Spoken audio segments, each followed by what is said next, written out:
क्रिस्त में प्यारे भाई और बहनों, आप सबों को जय यीशु। हमारे प्रभु यीशु क्रिस्त की कृपा तथा उनके अनुग्रह आपके एवं आपके परिवार के साथ रहे। आज ही हम सामान्य काल का दूसरा इतवार मना रहे हैं। आज के पाठों का मूल सारांश है ईश्वर की बुलाहट। जी हाँ, क्रिस्त में प्यारे भाई और बहनों, आकाश और धरती को बनाने वाला परमेश्वर आपको और हमको और उनके शिष्य बनने के लिए बुला रहा है। यह बुलाहट एक पवित्र बुलाहट है। हमारे मरण तक ईश्वर के चेले बने रहने के लिए तथा और ईश्वर के सुसमाचार को फैलाना हमारा परम कर्तव्य है और इस उद्देश्य के लिए ही और ईश्वर इस पवित्र बुलाहट के द्वारा आपको और मुझको बुलाया है। आज के पहले पाठ में हमने देखा कि ईश्वर ने सामुएल को कैसे बुलाया और सामुएल ने कैसे उनकी बुलाहट को स्वीकार किया। ईश्वर की बुलाहट और उस दिए के समान है जो कभी नहीं बुझता है, और ईश्वर की बुलाहट और उस दिया के समान है जो हमेशा जलता रहता है, कभी वह बुझता नहीं है। वह हर एक काम में, हर एक मौसम में कभी भी नहीं बुझता है। समय समय पर ईश्वर अपने मिशन के लिए, अपनी इच्छा को पूरा करने के लिए किसी न किसी को और बुलाहट के द्वारा बुलाता है। जब सामुएल ने ईश्वर की आवाज को पहचाना, तब अपने आप को ईश्वर को सौंप दिया और कहा, बोल प्रभु, तेरा दास सुन रहा हूँ। प्रभु, मैं आपके चरण में हूँ, आपकी बातों को सुनने के लिए, और आपके दास आपके पास खड़ा है करके और अपने आप को समर्पित किया। जी हाँ, क्रिस्त में प्यारे भाई और बहनों, नबी सामुएल की जीवन है और जीवन से हमें क्या शिक्षा मिलती है।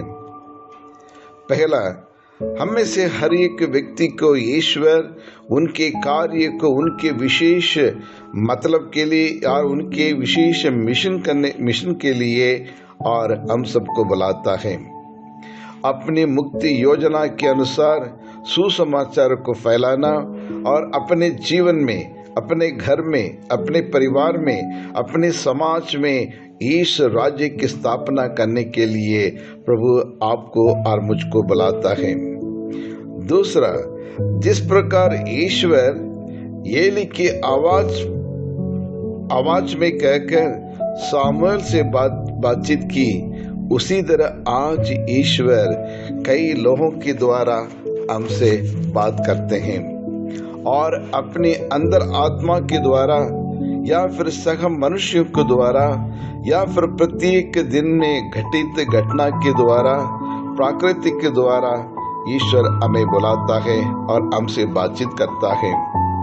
क्या हम उनकी आवाज को सुनकर ये कह सकते हैं, हाँ प्रभु, बोल प्रभु, तेरा दास सुन रहा हूँ। बोल प्रभु, तेरा दास सुन रहा हूँ।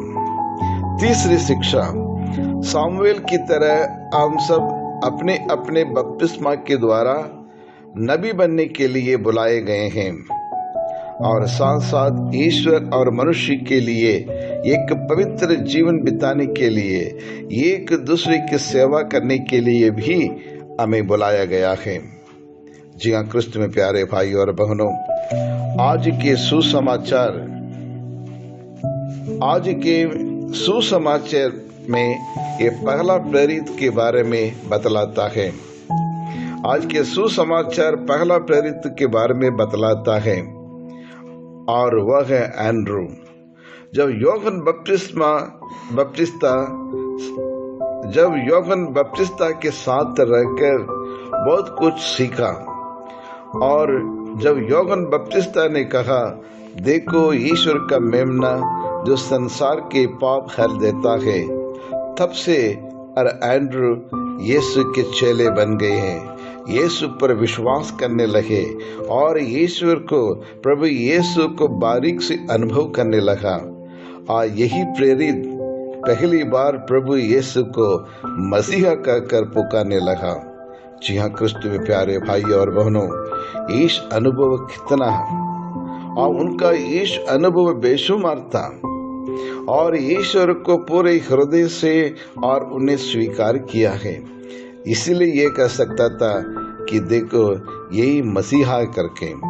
जी हाँ, क्रिस्त में प्यारे भाई और बहनों, और उन्हें ईश अनुभव उन्हें प्राप्त हुआ और जाकर और पेतरुस को अपना इस ईश अनुभव के बारे में उन्हें बताया।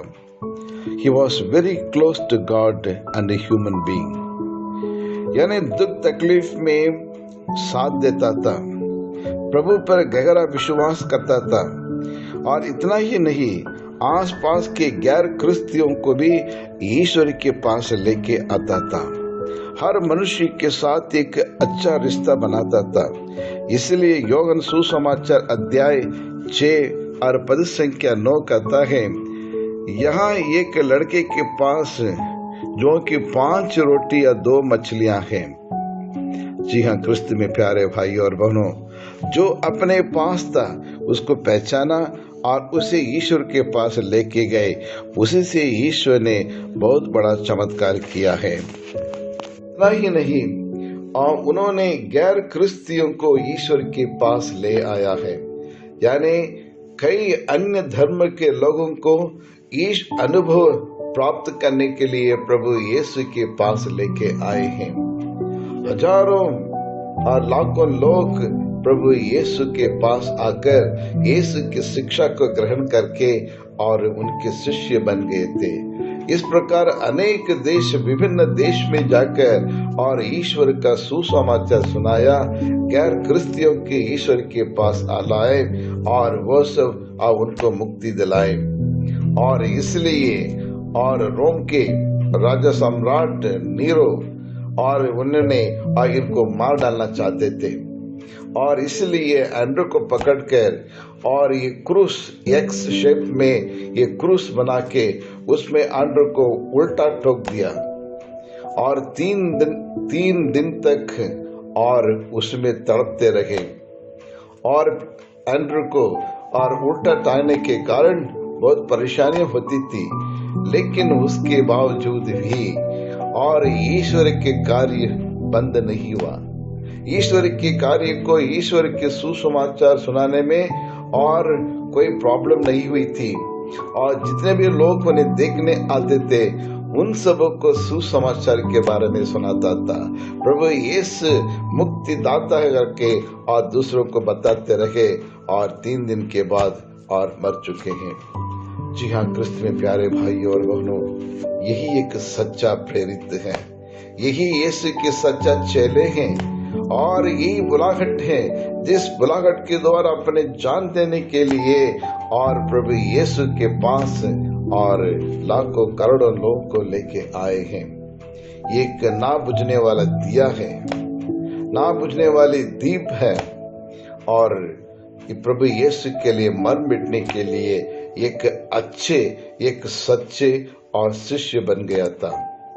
उसी प्रकार मां मरियम ने भी ईश्वर की मुक्ति योजना पूरा करने के लिए अपना पूरा सहयोग उन्हें प्रदान किया है। अपनी इच्छा को त्यागते हुए ईश्वर की इच्छा का पूरा करने के लिए अपने आप को संपूर्ण रीति से उन्हें समर्पित किया और कहा, देख मैं प्रभु की दासी हूँ, तेरा कथन मुझ में पूरा हो जाए।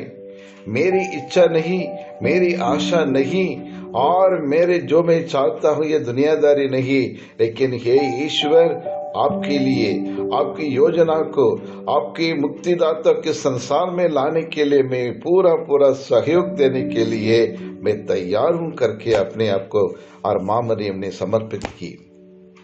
और उसके बाद आज सारी दुनिया एक संत के बारे में बहुत बताते हैं, बहुत मानते हैं, वह है पदुआ के संत अंतोनी। और पदुआ के संत अंतोनी जब 18 साल की उम्र में थे तब उनके माँ बाप मर चुके थे। तब वह एक दिन प्रार्थना करते समय और ईश्वर का एक वचन उनके दिल में आर पार होने लगा। वो वचन है संत मत्ती के सुसमाचार अध्याय 19 पद संख्या 21। क्या था वो यही था, यदि तुम पूर्ण जीवन पाना चाहते हैं, आनंदमय खुशीमय जीवन पाना चाहते हैं, तो जाओ अपने सारी संपत्ति बेचकर गरीबों को दे दो और स्वर्ग में तुम्हारे लिए पूंजी रखी रहेगी। जी हाँ क्रिस्त में प्यारे भाई और बहनों, वो शब्द को वचन को सुनने के बाद उनके जीवन में परिवर्तन आया, सोच में बदलाव आया और सारा जीवन बदल गया। आखिर वह एक शक्तिशाली संत बन गए। कलीसिया के अनेक चमत्कार के पिता कहा जाता है और हर दिन और चमत्कार के ऊपर चमत्कार करते रहे। और दूसरा संत अगस्टिन के बारे में हम अच्छी तरह से जानते हैं। 30 साल उम्र तक वह एक अनैतिक जीवन बिताते थे, एक पापमय जीवन बिताता था। दुनिया की हर प्रकार के पाप कर डाला, दुनिया के मोह माया में और सदैव लिप्त था। लेकिन एक दिन जब अपने कमरे में अकेले था, एक आवाज उन्हें सुनाई पड़ी, टेक एंड रीड, उठा के पढ़ो। क्या पढ़ना है? रोमियो के नाम संत पौलुस का पत्र अध्याय 13 और पद संख्या 12। रात प्राय बीत चुकी है, दिन निकलने को है, इसलिए हम अंधकार के कर्मों को त्याग कर ज्योति के शस्त्र धारण कर ले। और यह वचन सुनने के बाद उनकी सोच बदल गई, विचार बदल गया और उनकी आदतें बदल गई। संपूर्ण रीति से उनका सारा जीवन बदल गया है। वह एक महान प्रसिद्ध संत बन गए हैं। तीसरा, सेंट इग्नेशियस ऑफ लोयालो।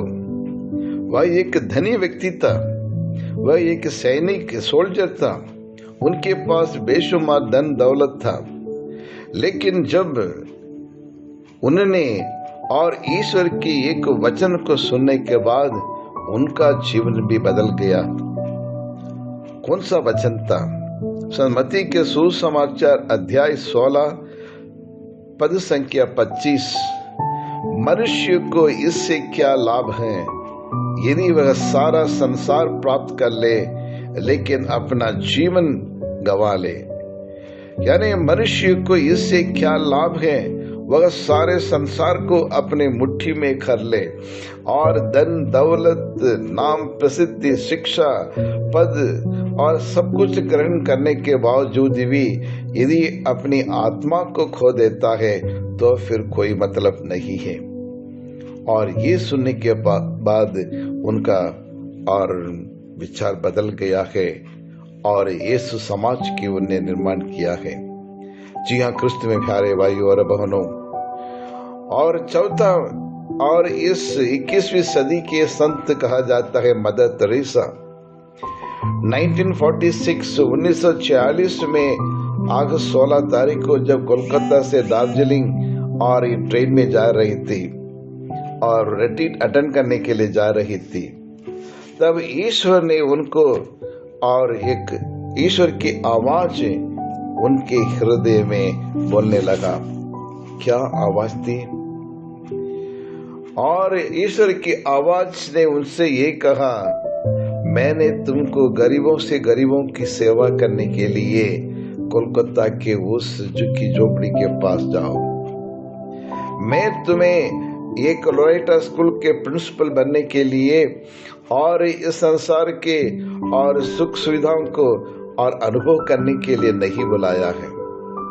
तुम्हारा देश से, तुम्हारा माप से इसलिए मैं बुलाया हूँ ताकि तुम गरीबों से गरीब, लाचारों, जरूरतमंदों, बीमारों की सेवा करने के लिए और कोलकाता की और उस गली के लोगों की सेवा करने के लिए मैंने बुलाया हूँ। और उसी दिन से और मदर तेरेसा ने और ईश्वर की वाणी सुनाई, ईश्वर की वाणी को सुनी और अपना प्रिंसिपलशिप को छोड़ के, कॉन्वेंट छोड़ के, और उस गरीबों लाचारों की मरीजों की सेवा करने के लिए अपना सारा जीवन उन्हें निछावर किया है। आज सारी दुनिया उनको मानती है, अन्य क्रिस्तीय लोग भी उनको मानते हैं कि सचमुच वह मदद थी। जी हाँ, कृष्ण में प्यारे भाइयों और बहनों, आज के सुसमाचार आपको और मुझको कौन सा शिक्षा देती है? आज के सुसमाचार हमें याद दिलाता है कि हमारे प्रभु यीशु क्रिस्त ने और आपको और मुझे बुलाया है उनके शिष्य बनने के लिए, और उनके सुसमाचार को फैलाने के लिए अनेक प्रकार की जिम्मेदारी को हमें दिया है। जिस प्रकार पिता परमेश्वर ने इस्राएली लोगों को चुना, इस्राएल देशों को अलग करके, ये मेरी प्रजा करके, ये मेरे लोग के करके, और ईश्वर ने उनके एक पद दिया और उनको बहुत बड़ा और ये जिम्मेदारी उन्हें सौंपा। उसी प्रकार आज ईश्वर आपको और मुझको भी बुलाया है उनकी सेवा करने के लिए और उनकी प्रभु की साक्ष्य देने के लिए। हम में से हर एक व्यक्ति को अलग अलग बुलाहट दिया है। हर व्यक्ति को फादर बनने के लिए या सिस्टर बनने के लिए नहीं, लेकिन हर एक व्यक्ति के लिए एक अलग अलग और एक बुलाहट दिया है। क्या है वो?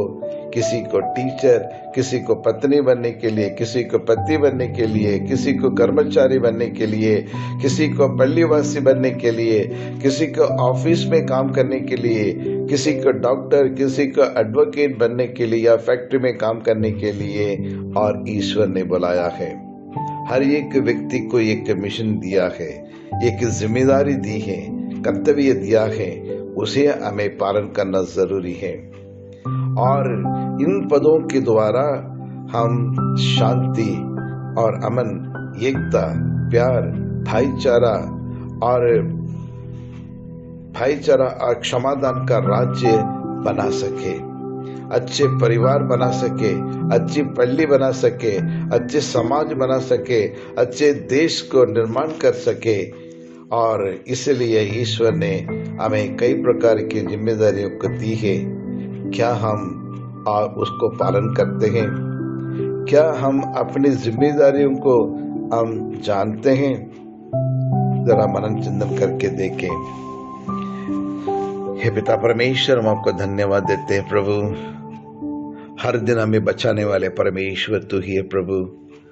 तू ही हमारी चट्टान है प्रभु, तू ही हमारा शरण है और तू ही हमारा आश्रयदाता है। हम आपके सिवा जाएंगे कहाँ प्रभु?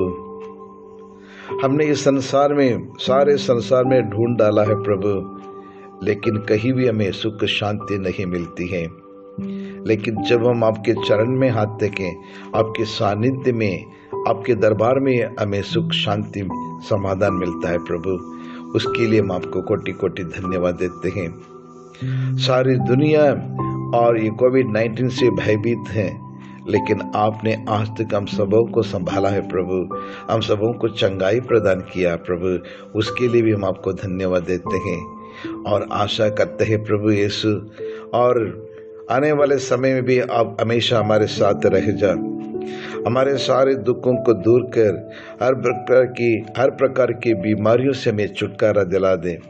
ये दुनियादारी की जो भी बंधन में हम लिप्त हैं, आप उन्हें उससे हमें छुड़ा दे प्रभु, ताकि हम आपके योग्य शिष्य बन सके हैं, एक अच्छे परिवार बना सकें, अच्छे समाज बना सके, अच्छे देश बना सकें। और यही प्रार्थना हम करते हैं हमारे प्रभु यीशु क्रिस्त के द्वारा, आमीन।